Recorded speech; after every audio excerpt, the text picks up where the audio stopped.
Hey Rayleigh, and anybody else watching, and welcome back to another message from your father.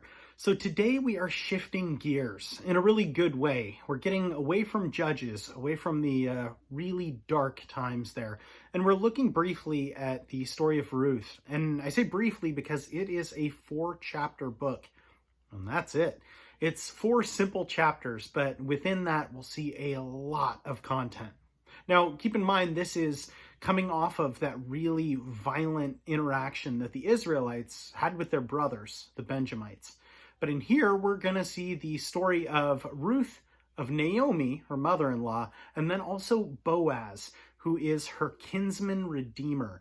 So he redeems her in this story. And we'll see exactly what from and what that life must have looked like. So again, this is just 4 chapters. So Ruth 1 is where we're going to be starting. In the days when the judges ruled, there was a famine in the land, and a man from Bethlehem in Judah, together with his wife and 2 sons, went to live for a while in the country of Moab. The man's name was Elimelech, his wife's name was Naomi, and the names of his 2 sons were Mahlon and Chilion. They were Ephraimites from Bethlehem, Judah, and they went to Moab and lived there. Now Elimelech, Naomi's husband, died, and she was left with her 2 sons. They married Moabite women, one named Orpah and the other Ruth. After they had lived there about 10 years, both Mahlon and Chilion also died, and Naomi was left without her 2 sons and her husband. When she heard in Moab that the Lord had come to the aid of his people by providing food for them, Naomi and her daughters-in-law prepared to return home from there. With her 2 daughters-in-law, she left the place where she had been living and set out on the road that would take them back to the land of Judah. Then Naomi said to her 2 daughters-in-law, "Go back, each of you, to your mother's home. May the Lord show kindness to you, as you have shown your dead to me, to your dead and to me. May the Lord grant each of you will find rest in the home of another husband." Then she kissed them, and they wept aloud, and said to her, "We will go back with you to your people." But Naomi said, "Return home, my daughters. Why would you have come with me? Am I going to have more sons who could become your husbands? Return home, my daughters. I am too old to have another husband, even if I thought that there was still hope for me, even if I had a husband tonight, and then gave birth to sons. Would you wait until they grew up? Would you remain unmarried for them? No, my daughters, it is more bitter for me than for you, because the Lord's hand has gone out against me."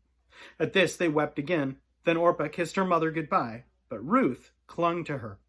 "Look," said Naomi, "your sister-in-law is going back to her people and her gods. Go back with her."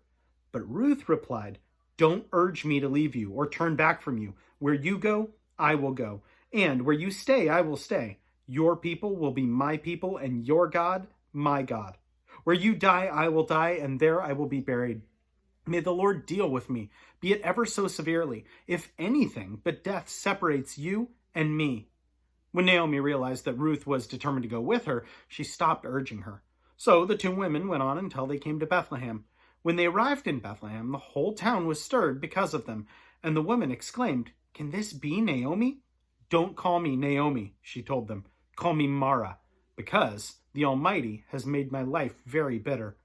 I went away full, but the Lord has brought me back empty. Why call me Naomi? The Lord has afflicted me, and the Almighty has brought misfortune upon me." So Naomi returned from Moab, accompanied by Ruth, the Moabitess, her daughter-in-law, arriving in Bethlehem as the barley harvest was beginning. Chapter 2. Now Naomi had a relative on her husband's side from the clan of Elimelech, a man of standing, whose name was Boaz.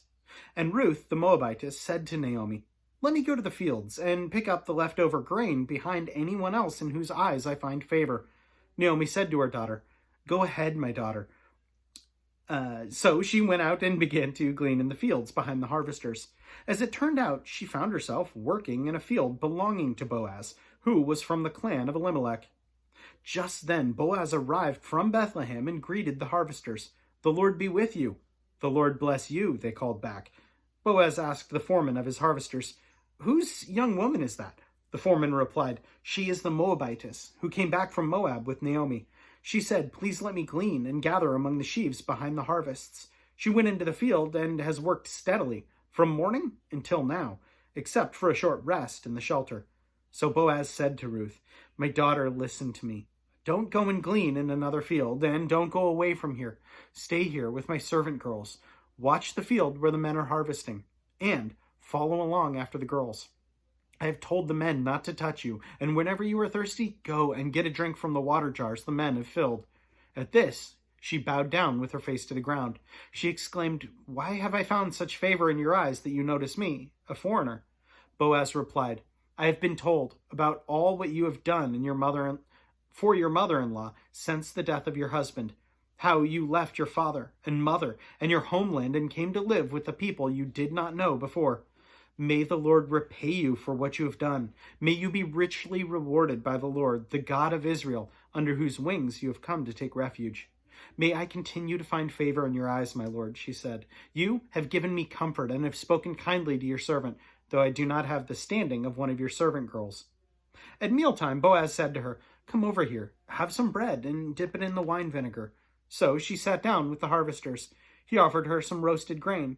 She ate all she wanted and had some left over.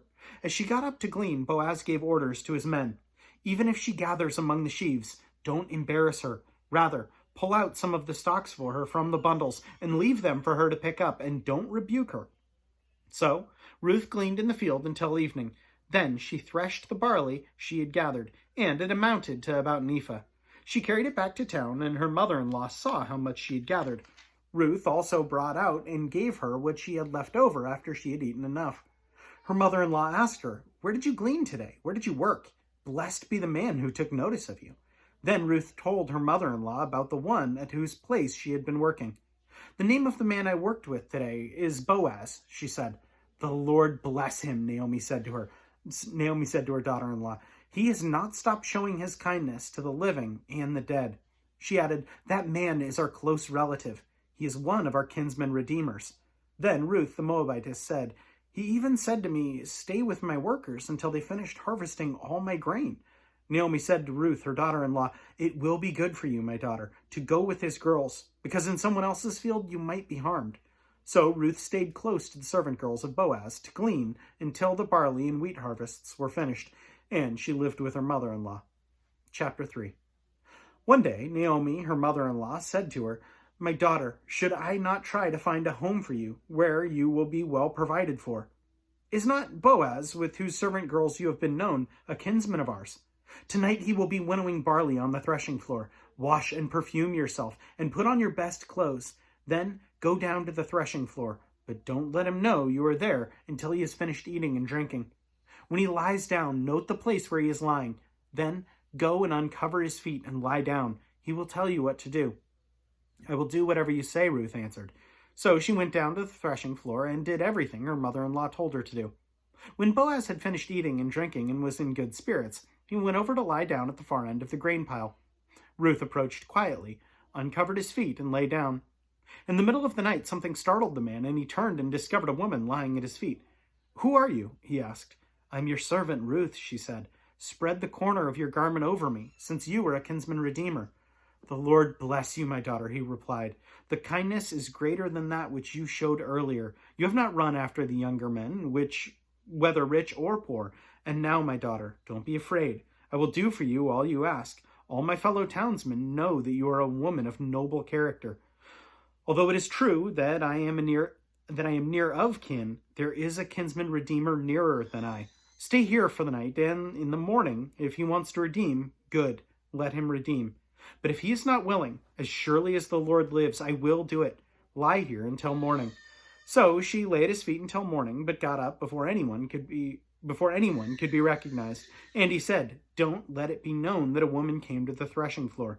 He also said, "Bring me the shawl that you are wearing and hold it out." When she did so, he poured it into 6 measures of barley and put it on her. Then he went back to town. When Ruth came to her mother-in-law, Naomi asked, "How did it go, my daughter?"